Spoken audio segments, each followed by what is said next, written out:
Hello. If we can all be seated, I'd appreciate it. Ricky's going to say a few words just as we start. Thank you very much. Okay. I need my better half. Here we go. I know he's already met all of you. I haven't, but he has, so we're good to go. All right, done. All right, I'm Ricky Safer, a person living with PSC, founder and volunteer CEO of PSC Partners, and I'm so excited to see this enormous crowd today. We are, I just found out more numbers than I thought, 361 people today, which is our biggest ever.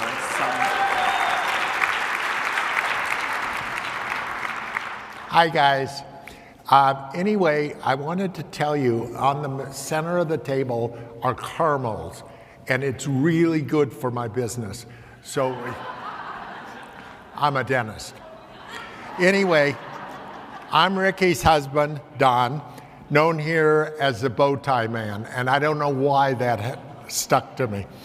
Ricky and I want to welcome everyone to our 20th anniversary conference.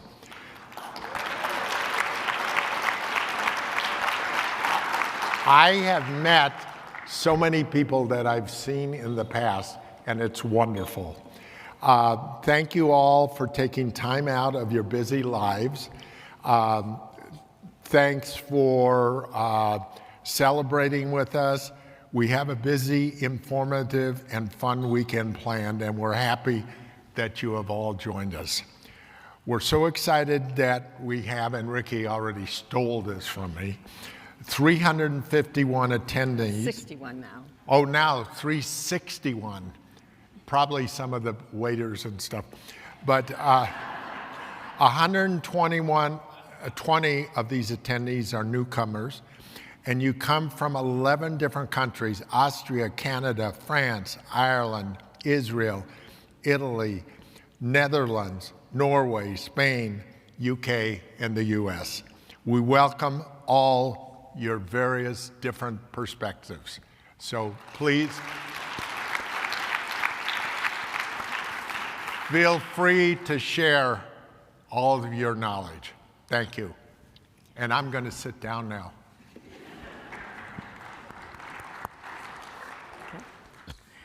All right, so before we start, it's my great honor to introduce our conference co-host, Professor Tom Karlsen of Oslo, Norway, leader of the highly respected Norwegian PSC Research Center.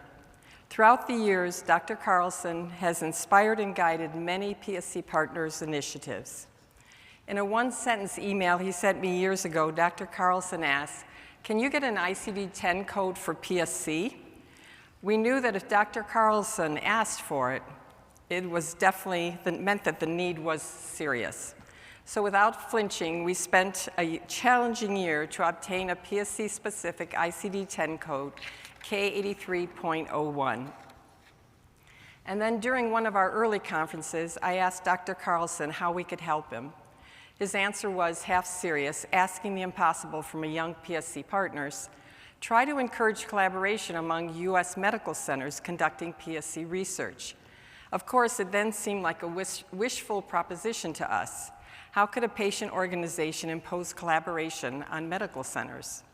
So with the ICRN meeting that you'll hear about later, that took place just for the past couple days, Dr. Karlsen, we have successfully brought together our thought leaders to collaborate on research topics that matter to most of us, the patients. So we did it. Thank you. Here's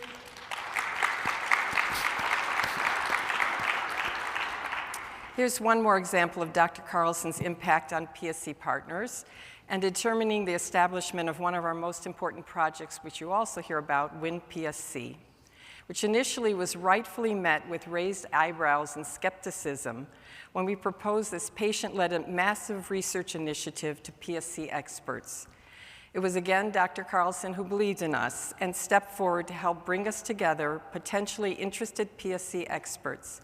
He ascribed to me, a patient, the leadership role at the pivotal first meetings with PSC thought leaders and signed his name next to mine to show beyond doubt his complete support of our initiative. So today, WIN-PSC study is launched with quite a few centers activated and many patients enrolled. So in our 20 years, we have experienced Dr. Karlsen's sparkling integrity and his unshakable values, through which he selflessly shares his research and continues to serve as a model for the top PSC endeavors. So I proudly introduce you to Professor Tom Karlsen, our conference co-host.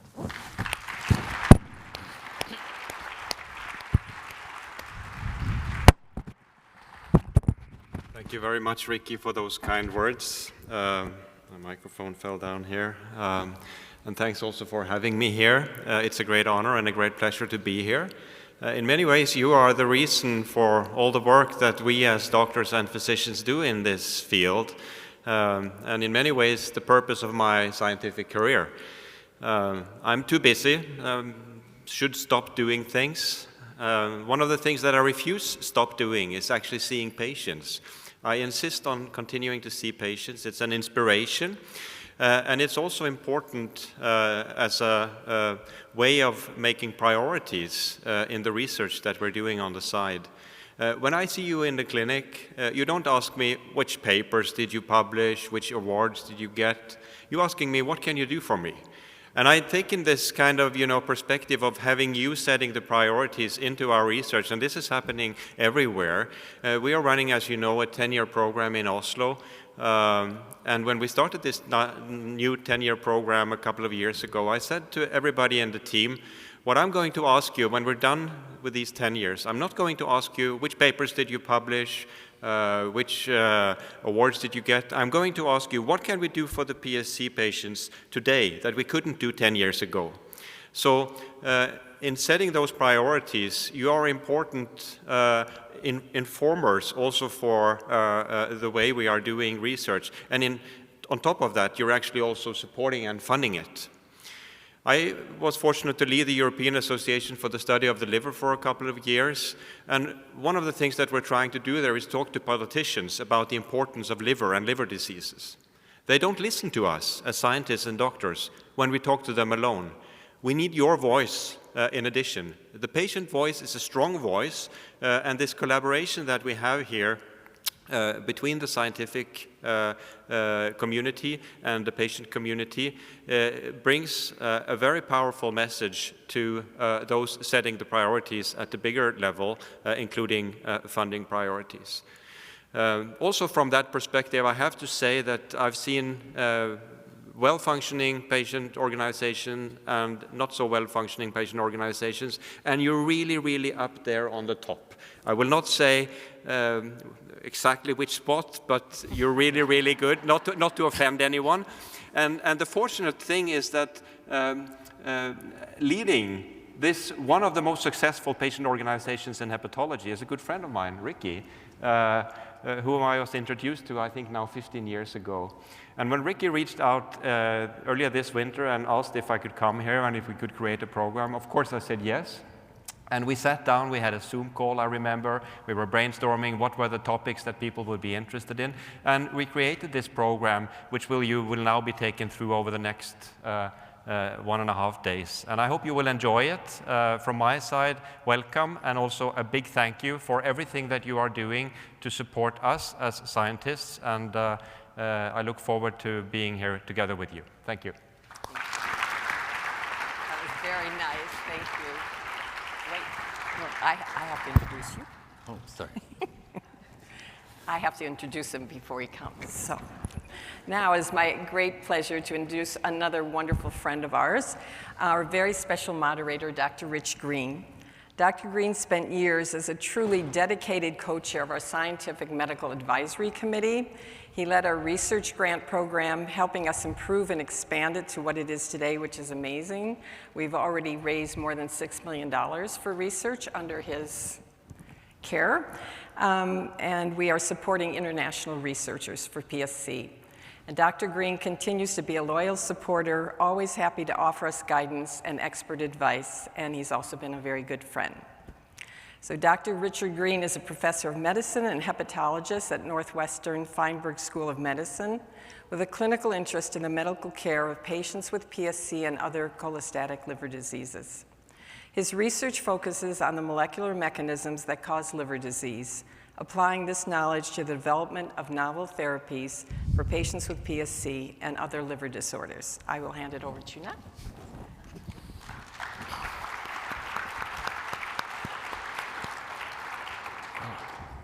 Thank you, Ricky, and I'd like to thank everybody for coming. I have the honor of moderating the first session here. We have three excellent speakers. Chris Bowlus will be up here soon, along with Jennifer Lai, and then we will see a short movie. But first off, I have the honor of introducing Ricky Safer. And I want to give you some basic background on what Ricky has done in 2 decades, which is an incredibly short period of time. To put it in perspective, in 2004, there was no PSC-related nonprofit groups. PSC was first described 80 years prior, and although many nonprofits in IBD and liver developed, there was no PSC support group, no education, or dedicated research groups. In 2005, Ricky came up with the concept of PSC Partners Seeking a Cure. She's both the founder and CEO. So I was not at the first Partners Conference. She told me there were 82 participants. It was an international conference. Well, actually, it had 81 Americans and 1 Canadian, but... That's a start. And I asked about the support staff. She had none. What she said is, I had some of my friends call in the hotel when we needed to book more rooms. And that's how she started the first conference. So what has this developed into over the past 20 years? What should we do over the next 20 years, she asked. First of all, I call this, I was just diagnosed with PSC, what do I do now? Most people are not diagnosed at a tertiary care center. They're diagnosed by their community gastroenterologist who may have only seen a few patients. And as soon as they get a diagnosis, they need somewhere to turn to, PSC Partners. PSC Partners has been instrumental in education for patients, families, and healthcare professionals. PSC Partners also helps patient and family support, and the camaraderie at this meeting is very impressive. And the support for each other is evident at dinner and any other time. PSC Partners, of course, wants to improve clinical care for patients with PSC. And as Chris Bowlus will talk to you in a few minutes, they support clinical research. We call this dry lab research. This is clinical trials and access to care and disparities, very important aspects. But they also support basic science research. We don't really understand the pathogenesis of PSC, and it's through some animal work and other similar studies that we actually can make advances. But of course, what we want to do is support bench-to-bedside research, translational research, where you can take the observations from the lab and bring it to patient care. So what's happened in 20 years? Well, first of all, I guess there's 361 participants. It's an international conference with 11 countries. Rather than no support personnel, there's 8 full-time and 5-time staff. They're a recent recipient of the highly competitive and prestigious Chan Zuckerberg Initiative Award. And what just completed today was the 2nd annual International Collaborative Research Network of PSC Partners. And of course, we have the conference today. So it's my esteemed pleasure to welcome Ricky Safer, the CEO and founder of PSC Partners, and a good friend of mine. So thank you, Ricky. That's very nice.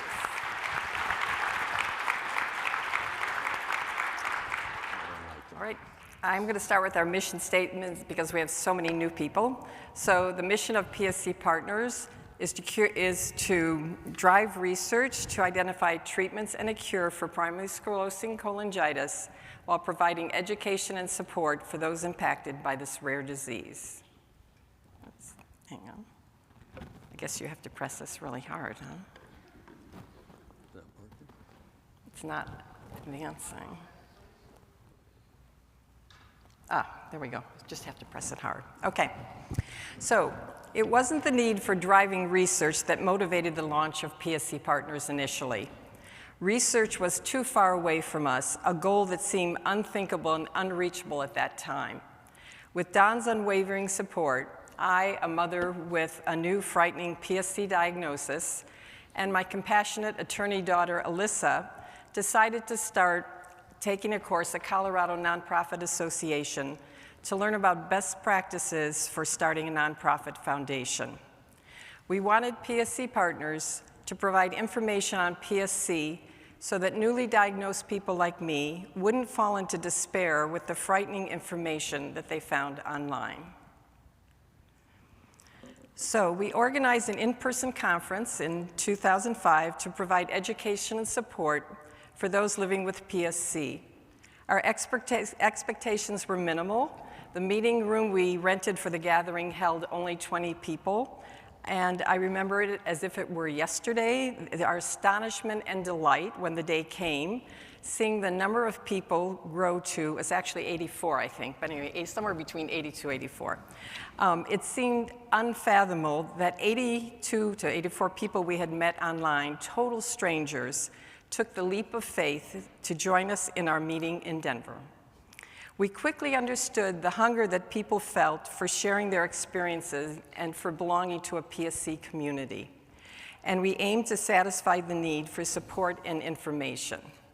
My hepatologist, Dr. Greg Everson, who is here today, was our first conference co-host and our first medical advisor.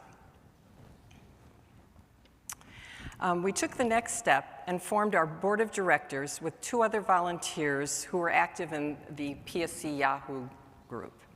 We selected the most informed and scientific PSC parent on the Yahoo group and a PSC mom who was willing to take on fundraising so we could fund our next year's conference. And today, our board is still driven by the same immeasurable passion that shapes us. Each year, we moved our conferences to top medical centers where people with PSC were treated and PSC research was conducted.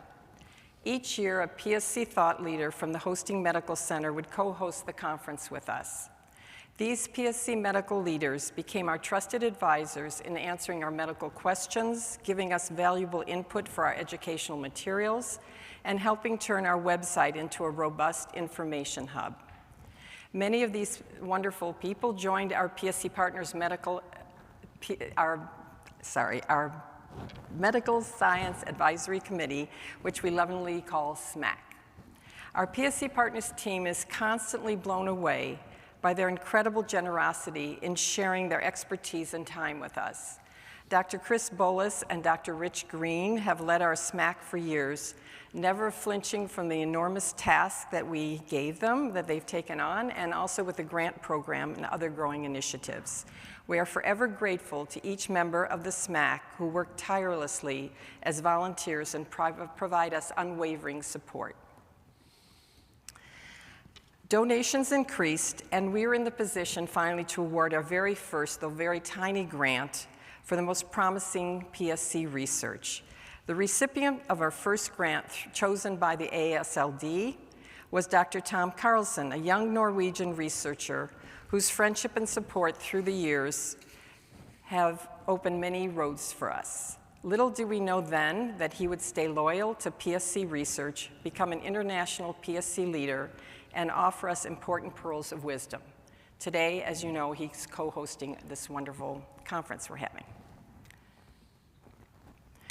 How could one get a rare disease like PSC noticed and placed on the research map? Where were the estimated 50,000 people in the US located, and what were their PSC journeys like? The NIH and the FDA's urgent advice to rare disease organizations was to develop their own patient-reported registry that could provide answers to these questions. We are in totally unknown territory. So led by Rachel Gomel, we applied and were selected to be part of the NIH Registry pilot program.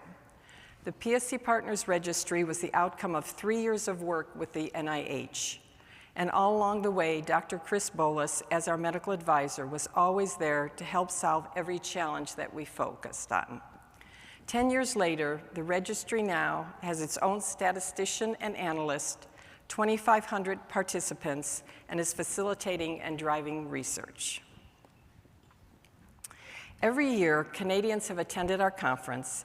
They've been long-term volunteers, headed programs, and participated in all of our initiatives.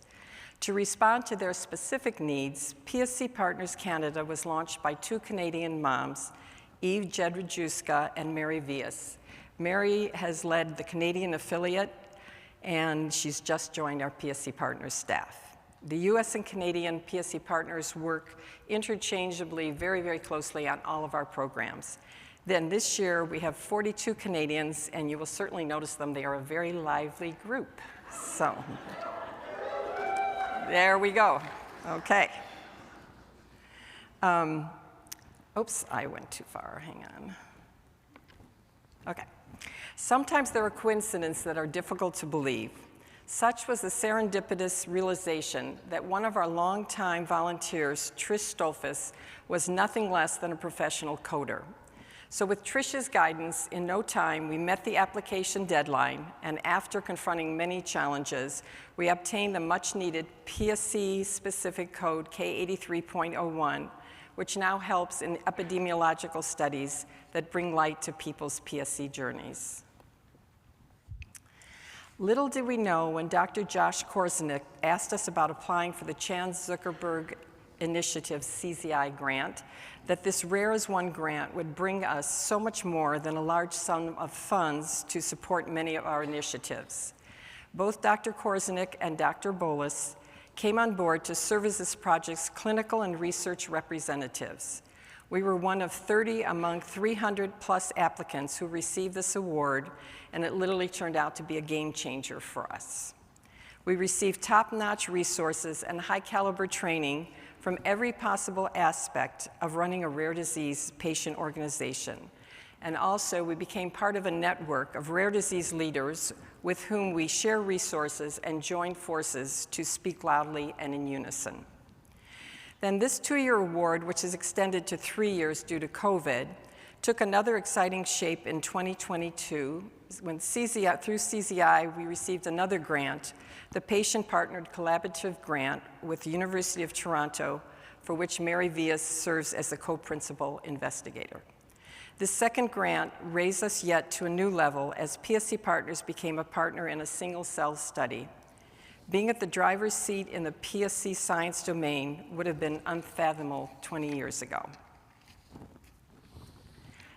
PSC Partners is now solidly anchored in patient-driven, patient-centered, and patient-led scientific initiatives which have mushroomed and are rapidly snowballing. Tomorrow, Dr. Steve Rossi, PSC Partners Chief Scientific Officer, will be elaborating on the WIN-PSC initiative and the International Collaborative Research Network, which he is leading.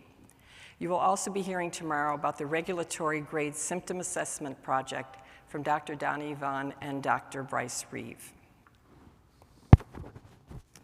In 2023, we held our first annual International Collaborative Research Network in-person convening, bringing together patients and caregivers with international clinicians and researchers to refine research questions meant to accelerate the development of treatments for PSC. From our 20-year perspective, these initiatives are a natural emanation of 20 years of passion to move us closer to a cure. We could never have come this far without the support of numerous unnamed volunteers. Among them, Joanne Hatchett, now a staff member, has ensured that unwavering patient support remains at the heart of PSC Partners. The milestones I've named here represent the culmination of our drive to learn, our fearlessness to delve into unknown territory, and our power to dream, never losing sight of our vision of a world without PSC. May the next decade bring us new treatments, and we do dare to dream a cure. Thank you.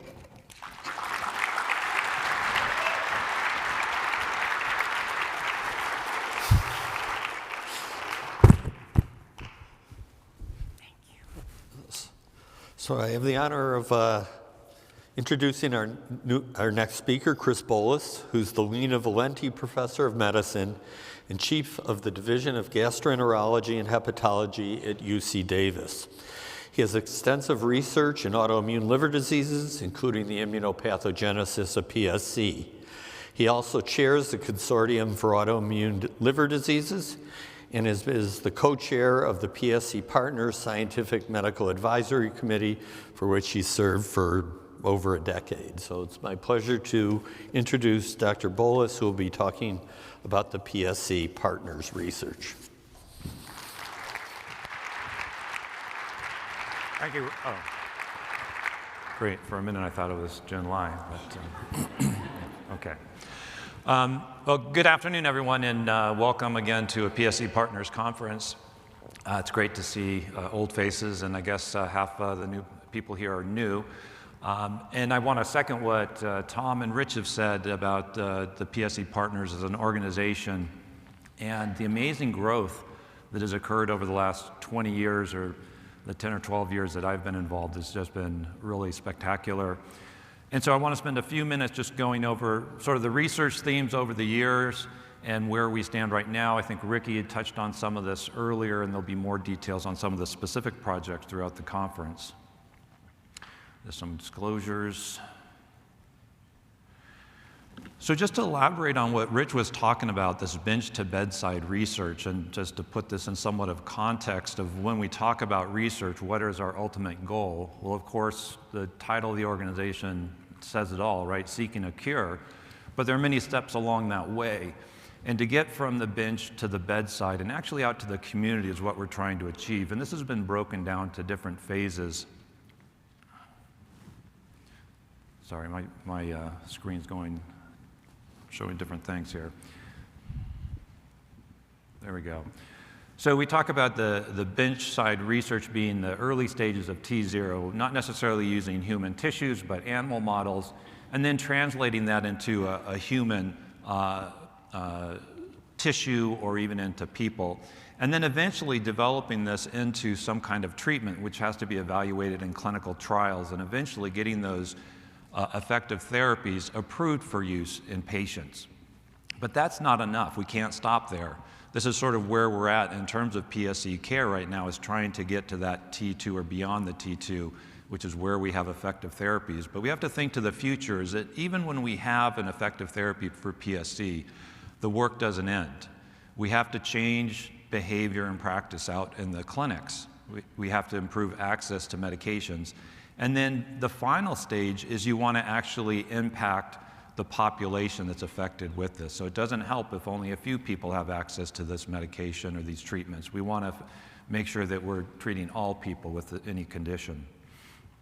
So when we think about our research, we have to think about it in all those phases. And the reason why research supported by PSC Partners is so important is because it brings that patient perspective and priorities to the research table. I think as we've seen through the ICRN today and yesterday and then last year, is when we get together as a group of researchers and academics, our approach to problems is much different when we have patients in the room with us. It brings a different context to our thought process. And it also, from the patient perspectives, helps us drive to a goal that is meaningful to the patient. The other thing that PSC Partners provides is that seed funding, the initial funding that can lead to larger grants. And I don't know if we have return on investment numbers, I'm sure you do, but it's pretty impressive when you look at the grants that have been supported by PSC Partners, how many of them lead to larger funding, which just leads to further research through usually the NIH or other larger bodies. And many of these studies couldn't be funded directly through the NIH. So PSC Partners is sort of the funder of either first or last resort, depending on how you look at it, but it's a really necessary part of driving research into this disease. And so just going through the different research initiatives that have been touched on earlier, there's the Research Grants Program, which has been sort of the foundation of research within PSC Partners, and then leading to also the Patient Registry, the recent WIND initiative and symptom assessment project. There's a roadmap initiative to sort of chart out where the research should be going. And then as we talked about, the ICRN. So let me just spend a few minutes on some of these initiatives. So the research grant program is a competitive investigator-initiated peer-reviewed program. So what that means is applications are submitted by investigators who have thought of ideas and projects they want to pursue, and they're reviewed by a peer group of both academic researchers but also members of the PSC patient community. There's a process of submitting a letter of intent, applications. They go through that scientific medical advisory committee review, also a research committee within PSC partners, and then go to the board for approval. There are different award types, including sort of the standard research seed grant, but also trying to develop those young investigators, getting new people interested in PSC research, and then additional funding through different societies that have interest in liver disease, such as AASLD and EASL. I guess the amount I have here is only $5 million, but I think it's up to $6 million according to Ricky's last slide, so apologies for that. But look at the number of awards, 117 awards with 7 new investigators. And if you look at the Scientific Medical Advisory Committee, you see it's got a broad representation of individuals from many different centers throughout the US, Canada, and Europe. If you looked at what their areas of expertise is, it's very broad. And I just want to highlight Rich Green here because as co-chair of the SMAC, he's the one that really has driven this review process, which is really time-consuming, and hoarding all these reviewers to do an NI-style review of these applications is really a large task, and it's been a really amazing process that Rich has really led to get the highest quality applications up to the top and evaluated. PSC Partners Canada also has a research program. They funded 10 grants so far to date. They've had 3 fellowships. They've also supported events as well as abstract awards. And as Ricky mentioned, they were leading this patient partner CZI initiative grant, which is helping do some basic work on the cellular ecosystem of PSC. The awardees for the current year in terms of these research grants are quite broad. They cover anything from cholangiocarcinoma to biomarkers for risk stratification of PSC, looking at very basic things such as portal fibroblast, reaction of the bile duct cells or cholangiocytes, and regulators of inflammatory cells like neutrophils. All looks pretty Greek to a lot of us, but is very important basic science work that's being done. This is very small print because this is all the awards, and if you look at the map on the right, you can see that it's amazingly distributed throughout North America as well as in Europe. So casting a very wide net, getting the best ideas to move this research forward. Now, the patient registry is a very interesting initiative that started 10 years ago now. And actually, it started even before that. There was a PSC patient, Tom Hill, who was in the tech industry and had applied for a grant with Google Health. And actually got a grant to develop a patient registry through Google Health, spent a couple years doing that. Google decided they wanted to be in the healthcare industry anymore. So then Rachel took this up and started this patient registry. And this is an amazing resource, and if there's anyone out here who's diagnosed with PSC and is not registered, I suggest you do. This is anyone with PSC can be part of this registry, unlike all the other natural history or registries out there where you generally have to be at one of the centers that's participating. This is open to all patients. And it really has been used for a number of important research topics as well as other important activities. Currently, there are 15 publications based on the registry, and it continues to actively recruit patients. Steve Rossi is going to talk about Win PSC tomorrow. The specific aims are listed here in terms of developing a placebo arm for future clinical trials in PSC, as well as to develop surrogate endpoints for clinical trials, all very important research goals to move us past that barrier of getting a effective therapy out to our patients. This is just a structure of the WIN PSC. There's a group of us that help design it and oversee it in the steering committee. There are both clinical evaluations as well as symptom assessments as part of this. So we don't just want to know how patients do, but we want to know how they're feeling. And then there's a symptom assessment project that Donna Yvonne's going to talk about tomorrow, which I won't spend time on here. And so just in closing, I want to say that it's a pleasure to be here again. It's been amazing to watch how PSC Partners has developed and grown over the years, and particularly the research that's been moved forward just in the last few years has been really remarkable. And thank you all for your attention.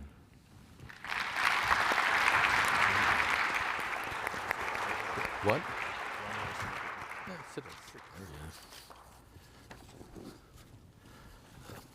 Every year, the most requests for speakers is on nutrition, and we fortunately have an internationally recognized expert in nutrition and liver disease. Dr. Jennifer Lai is a general and transplant hepatologist at University of California, San Francisco. She's interested in chronic liver disease and liver transplantation. She's active in patient-oriented research, including disparities in organ allocation and assessing the impact of liver donor quality on outcomes. Her research has been continuously funded by the National Institutes of Health since 2013, and she's the director of the liver clinical research at UCSF Health and director of the patient-facing research core of the UCSF Liver Center. She's also an associate editor of the journal Hepatology. So it's my pleasure to introduce Dr. Lai.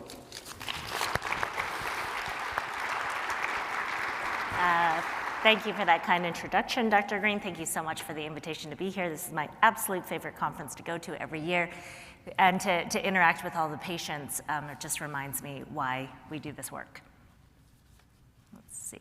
I've been told there might be a delay. So I have been given the task of speaking about nutrition and PSC in 10 minutes. Easy peasy. Oh, and by the way, this is the picture of the American chestnut, which I have recently found is functionally extinct, but is on its comeback in a forest in Maine. So I found that to be very interesting. Here are my disclosures. So I am wondering, with a show of hands, how many of you out there living with PSC or a partner of someone with PSC or caring for someone with PSC who has asked or wondered this question: what should I eat to protect my liver? This is the single most common question I get as a clinician caring for patients with liver disease. I am also wondering how many of you have heard from your clinician or from a consult with Dr. Google some version of this answer: there are no known foods that help in PSC. I've said that too. And while it is technically true that at this very current moment there are not sufficient data to support any single food or any single dietary pattern, kind of in large enough randomized studies to help with PSC, to cure PSC, to cure the liver inflammation from PSC itself, the reality is that you are more than just PSC. You are an entire functioning patient. And you deserve to feel energized, to have healthy muscles and bones, to experience a lower risk of chronic conditions, to experience reduced systemic inflammation, enhanced immune function, and to have optimal mental health. And that goes far beyond the health of your liver. And one of the key drivers of all of these amazing things that can happen for your body is a healthier eating pattern. So today, in my remaining 8 minutes, I just wanted to talk about 3 strategies that I wanted you to think about to achieve a healthier eating pattern, to achieve a healthier you. I'm going to bring it out in 3 numbers: 80, 30, and 10. Let's start with 80. 80 stands for 80% plants. I am talking a bit about a plant-forward diet. Now, if you are already in the vegetarian stage, in the vegan stage, great, but the vast majority of people are not. And so just trying to achieve a more plant-forward, where predominantly most of the foods that you're eating are plant-based rather than animal-based. Numbers of studies in the general population and in populations of patients with chronic conditions have demonstrated that a plant-forward diet is rich in vitamins and minerals, rich in antioxidants, rich in polyphenols, and promote a healthy gut microbiome, all of which we know will absolutely help in achieving a healthier liver and a healthier you living with PSC. There are a number of benefits, very specific, quantifiable benefits of a whole food plant-based eating pattern. These include reduced cancer risk, a reduced risk of diabetes, reduced risk of micronutrient deficiencies, reduced systemic inflammation, lower rates of cardiovascular deaths, and an overall improved quality of life.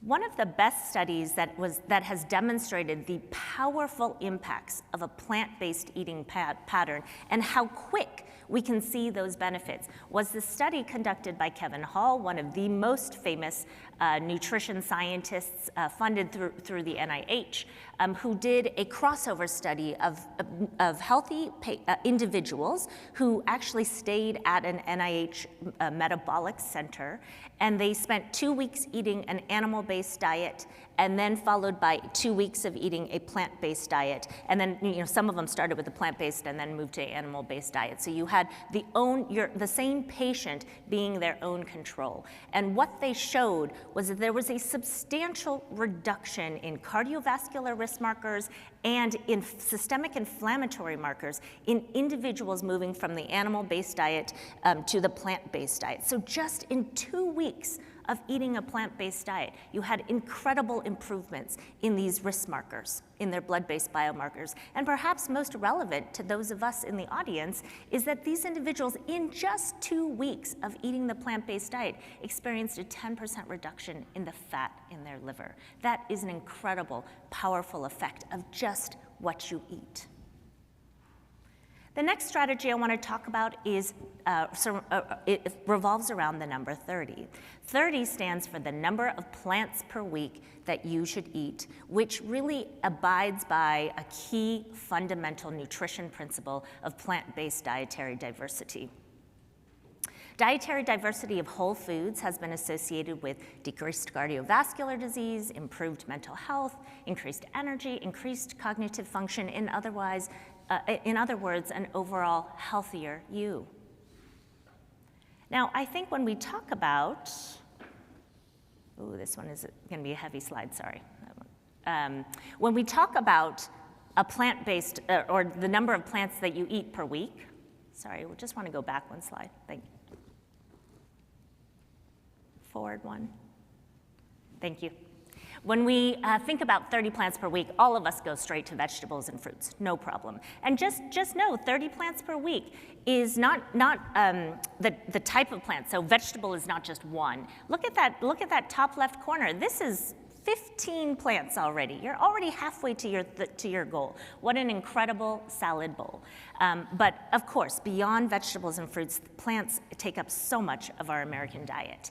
There are legumes, so think about every type of bean. If you have black beans, navy beans, those butter beans that taste so delicious and creamy, red beans, black-eyed beans, peas, peanuts. There are nuts, every type of nut, so take a mixed nut mix and you've already got 5 in your hand already. All the types of seeds, flax seeds, chia seeds, pumpkin seeds, which, definitely think about during Halloween. Whole grains, so oatmeal for breakfast. Think about, whole wheat bread. And then the myriad of spices that not only flavor our food, but have so many therapeutic uses. Think about ginger for nausea. Think about cinnamon for glucose control. Turmeric for anti-inflammation. All of those going into your food and just enriching your liver and enriching you. But as if this is not already delicious and fun enough, you will be absolutely delighted to hear that 2 of your most favorite foods that you want to eat every day are also plants. The last strategy revolves around the number 10. 10 stands for the number of minutes of physical activity that you should do after meals. Numbers of studies have shown that 10 minutes of physical activity after meals most significantly lowers your post-meal glucose spike, which is very important for your liver. It aids in digestion, and it has definitely been shown to lower blood pressure. Now, when I talk to my patients about doing more physical activity, especially after meals, I oftentimes hear about the barriers to doing physical activity. Maybe you have chronic knee pain. Maybe you have had a hip surgery or back pain prevents you from running. Maybe maybe you can't get to the gym. Maybe there's not one close enough, or the gym membership is not affordable, or maybe just frankly it's too intimidating to think about exercise because you don't feel like you're at that level of fitness to be able to do this kind of knee lift or doing stairs every day. But actually, that's not what the studies have used as physical activity. The prescription is just any movement, 10 to 30 minutes of physical activity within 60 minutes after a meal. Let me give you some examples. Just go for a brisk walk. Everybody can walk. It's even so great in this conference center. Just go and walk to the bathroom. It'll probably take you 10 minutes to walk around and find it, right? So that is so doable. Take out the trash, combine it with the errands that you have to do. Take out the trash, take out the compost, vacuum right after your meals. Incorporate that physical activity as part of your 10 minutes.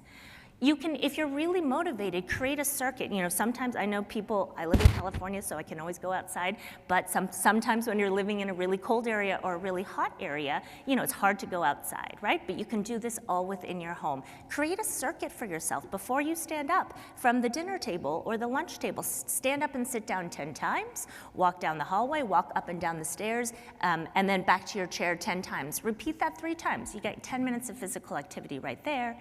And then the last recommendation is the soleus push-up.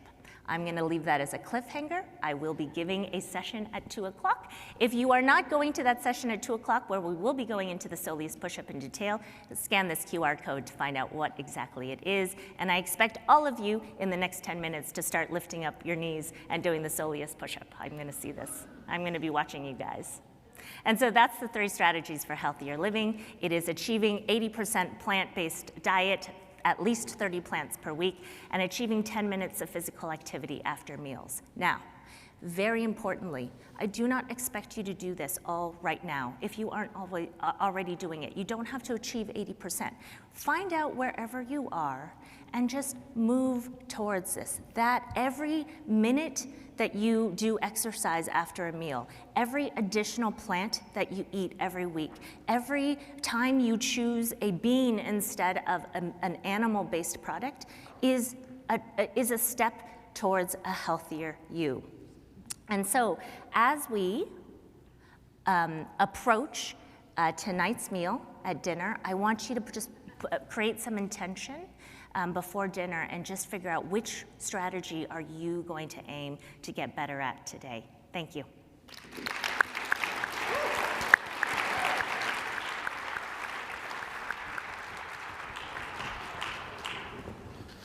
Thank you very much.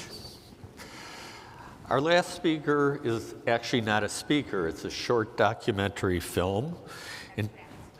What?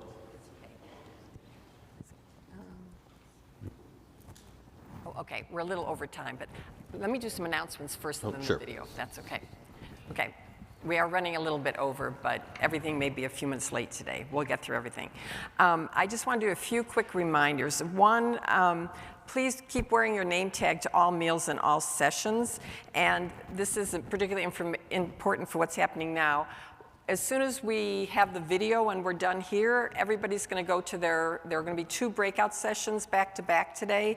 In case you forgot what you signed up for, on the back of your tag you have the sessions and the rooms, okay? So you know where to go. Let's see, what else? Some practical things. I also want to thank all our corporate and community sponsors who make our conference possible and really cover a large percentage of the actual cost for each of us attendees to come. We really couldn't do it without you. I hope that you've all downloaded the CVent app because it has all the detailed information for the weekend, the rooms, everything. One change that we made, I just want to remind you, when you're looking at the agenda, there's two different places. You can click on agenda or you can click on all sessions. Please use the one that says all sessions because the agenda one, there was some problem in the app and some of it's not correct. So use all sessions. And if you're someone who's not IT, you don't like IT, and you want to know the day's session, when you get into general ballroom, well, we're here now, there's that stanchion or the stand there. One side of it has the day's agenda and the other side has a QR code where you can get onto the CVent if you want. So if you don't want to use CVent, but I hope you all will, you can always take a picture of the agenda and have it on your phone. If you have any questions during the weekend, I know this place is very hard to get around. Not everything is marked. I'm still getting lost, and I've been here since Sunday. So we have an information desk. People can help you there. We have volunteers that have a purple ribbon here. They also can help you. Also, well, this is all changed. Our meals were all supposed to be outside. However, it's getting very windy today, and then I heard that there's a lot of sand that's already being blown around, so we made the executive decision not to eat outside tonight. I don't think it'll be very pleasant, so it will be better. So we're going to be in a building called Canyon, C-A-N-Y-O-N, and Joanne, can we have volunteers help everybody get there? Okay. And yes, so tonight you'll be seated with other people in your region, so you'll get to know them. But for the other meals, feel free, you're gonna, most of the time you'll sit wherever you want. And we really want for the medical professionals and the patients and caregivers all to sit together and have some really interesting conversations that way. If you need a ride to get around the property, you can text. There are these golf carts you've seen. You can flag them down or you can text them ahead of time. And the number is on the card that you got with your key. What else? And yes, so I did hear from the Canadians, so they have to pay, they incur a charge for obviously using the text here.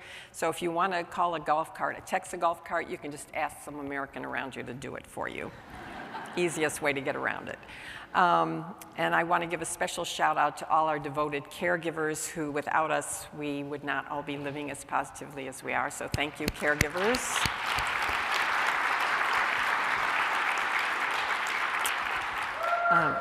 Yes. We also recommend, we have these masks which Pliant Therapeutics provided for us, so we hope you will wear them to help those of us who are immunocompromised and want to be careful. And we had hoped, the reason we're here is so we eat all our meals outside, but the weather is already not cooperating with us, so we will go with the flow. So you have the two breakout sessions coming up. There'll be after that, there'll be a 30-minute break at 3:55. So come join us for that. And then after that, we have a really wonderful session on updates, ongoing clinical trials in PSC, where you will hear from the pharmaceuticals who are running trials. And then you'll have an hour and a half to relax before dinner. Dinner starts at 6:45, as I said, in Canyon.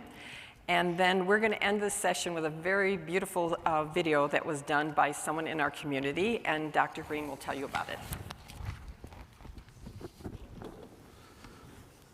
So the film is entitled Our Liver Love Story, a PSC Patient Fight for Life. It was produced by Niall McKay, and it's about Jessica and Ian Travis. And at the risk of embarrassing you, can you stand up, please?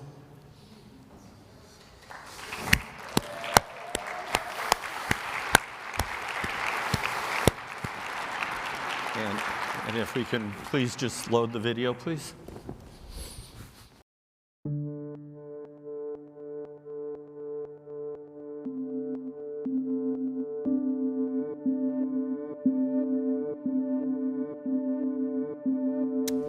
Here we are doing Peck Lake.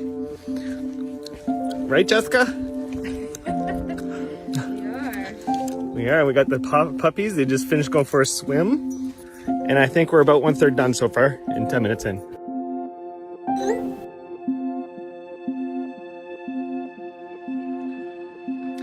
I've had a few people tell me that they think I'm brave And I think I struggle with that a bit because I don't feel like I'm a brave person. Not for going through this anyways. Poor girl. Trooper Travis.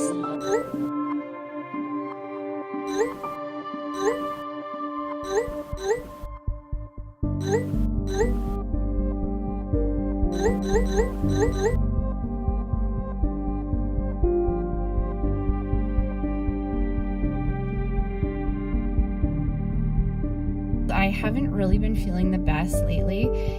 I do have some health issues going on. I have a progressive liver disease, and I'm at a stage where I am going to need a liver transplant. It's called primary sclerosing cholangitis, or PSC for short. It's a rare disease. There is no treatment and no cure. People think that by having a transplant that it fixes everything. It doesn't fix everything. It does give you another chance, but the hope is that I get to go back to having a regular life, which would be pretty amazing.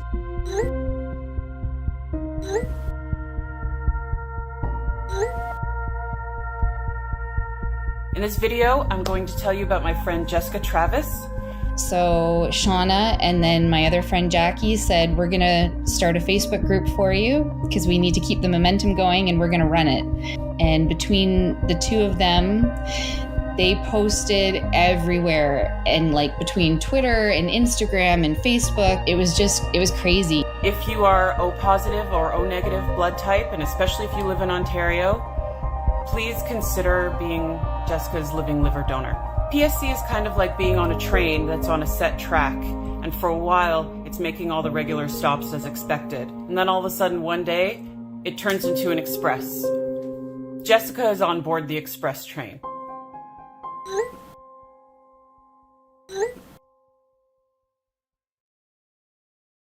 I haven't really had any updates from my liver team about any donor applicants. So they're really short-staffed when I'm asking the question of, do I have anyone who's applied to be my donor? It's kind of on the bottom of the list. So I'll keep asking, and I'll see if she maybe gets back to me.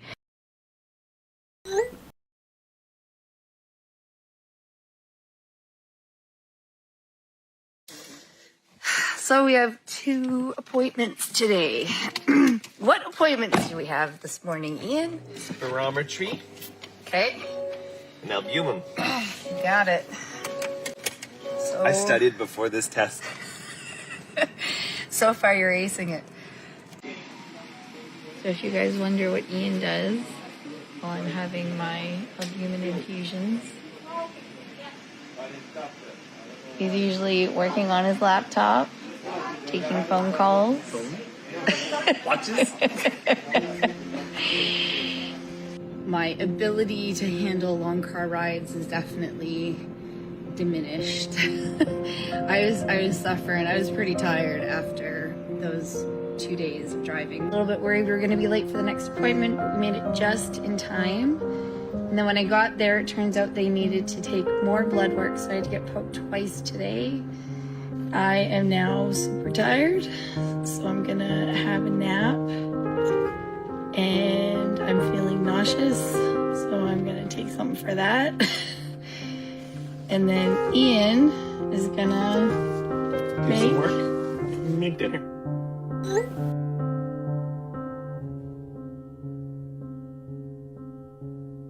So I have to take a break because I think I just did too much. And I'm starting to feel really, really nauseous. And I'm just exhausted. And I just don't have the energy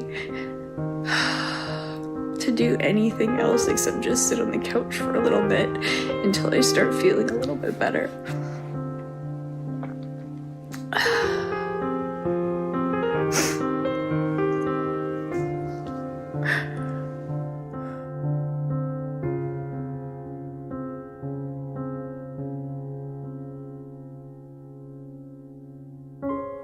September and October kind of went through and things were progressing.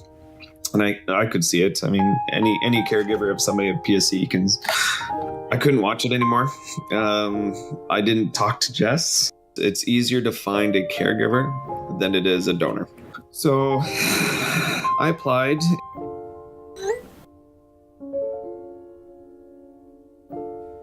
I'm on the patient portal and I can see his information near the bottom. And so I'm scrolling down and it says that Ian has a note. And I'm like, well, that's weird because he doesn't have any doctors at the hospital. So I'm thinking, why does he have a note if he doesn't have doctors? So I look at the note and it's like, thank you for submitting your application. So I immediately called him. We have some really exciting news.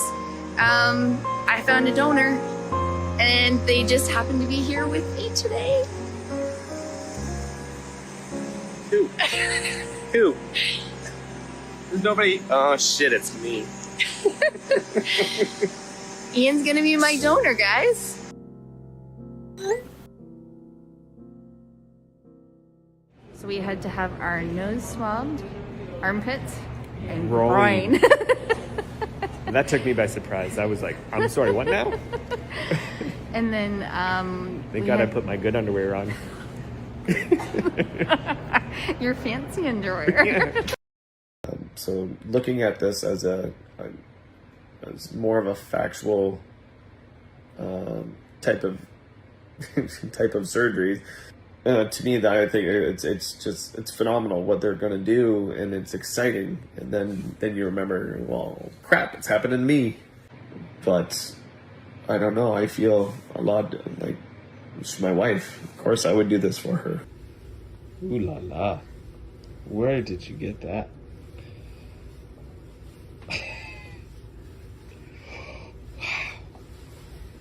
Whoa. Are those cherries? And they have pockets. So Ian went in about an hour ago.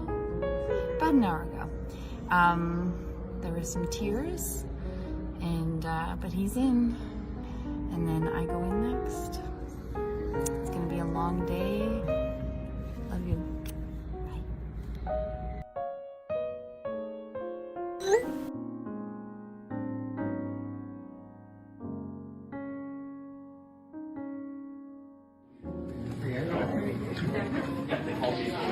Don't cry.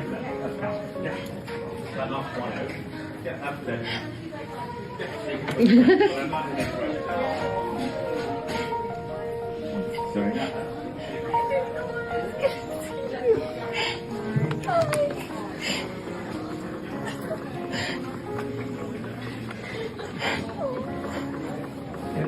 You need to be able to not get dizzy, okay?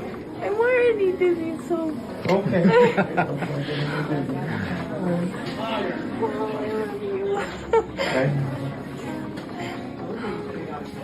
Bye. Yeah, no kidding. We're taking our mask off.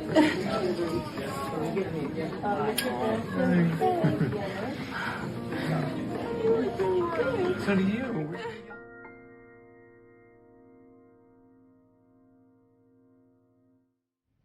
I'm crying, but they're really good tears. It's been like 3 days, and I've barely felt any nausea. I actually don't feel exhausted all the time. It's been such a struggle and trying to get people to understand how bad the fatigue was. But I can actually wake up from a nap and I feel like I can go do things. And I never used to before. So, adventures in camping with transplants patients, post-transplant patients. So I think this one, Ooh. this trail is like 2.5 kilometers? 2.5-ish of terrain. So that's it's good. I think this would have taken Jess about 4 days to complete prior to surgery. And I think we're about 1/3 done so far, and 10 minutes in. Ooh, there's a nice vantage point. So we're at Two Rivers in Algonquin. Dos Revere.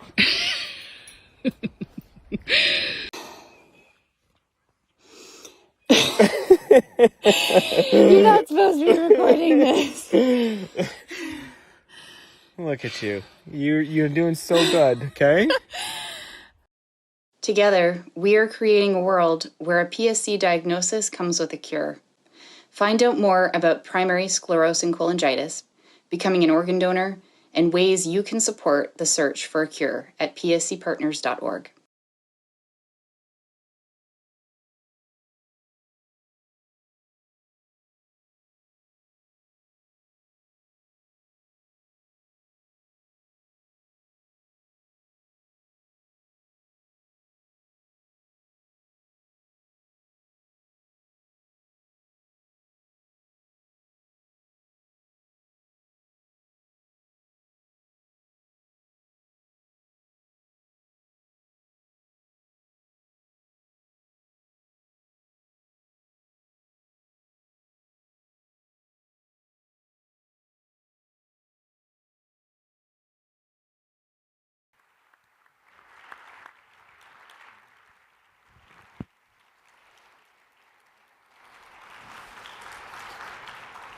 Okay, thank you all for coming, and we'll head to breakout session 1. Thank you.